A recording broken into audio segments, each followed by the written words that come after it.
আসসালামু আলাইকুম ওয়া রাহমাতুল্লাহি ওয়া বারাকাতুহু।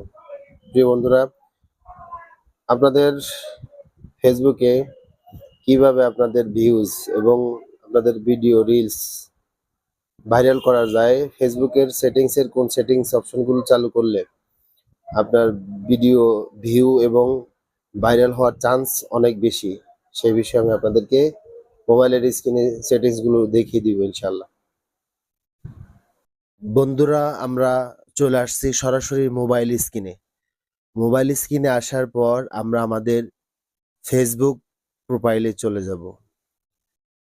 ফেসবুক প্রোফাইল চলে যাওয়ার পরে এই যে উপরে ডান পাশে থ্রি ডট যে আইকন, সেখানে ক্লিক করব। ক্লিক করার পরে দেখেন উপরে সেটিংস নামে একটা অপশন চলে আসছে। নিচেও আরেকভাবে সেটিংসে যাওয়া যায়, সেটা আপনারা জানেন। আমরা সেটিংসে চলে যাই। সেটিংসে চলে আসছি।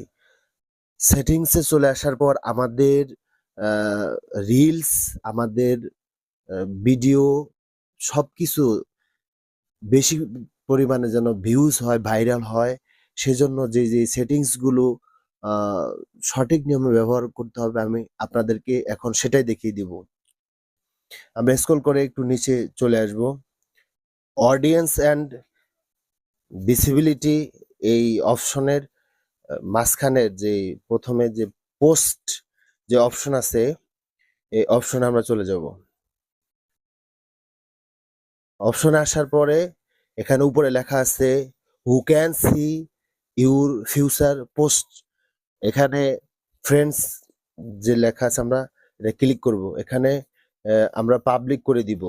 কারণ হলো যে আমাদের যে কোনো বিষয় ভিডিও এবং রিলস সবকিছু যেন ভাইরাল হয়, ৫,০০০ বন্ধুর বাহিরেও যেন আ দেখতে পারে সকলে, এইজন্য আমরা সেটা পাবলিক করে নিব ইনশাআল্লাহ।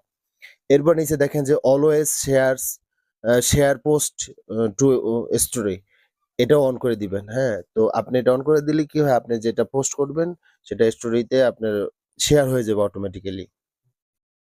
এরপরে দেখেন স্টোরিজ একটা অপশন আছে, স্টোরিজে আসবেন। স্টোরিজে আসার পরে আপনার দেখেন ২ নাম্বার লাইনে লেখা আছে who can see your stories. এটা ক্লিক করবেন। এখানে ফ্রেন্ডস দেওয়া আছে, এখানে পাবলিক করে নিবেন। পাবলিক করে সেভ করে নিবেন। সেভ। হুম? আর বাকিগুলো দেখেন, এখানে যে অপশনগুলো আছে সব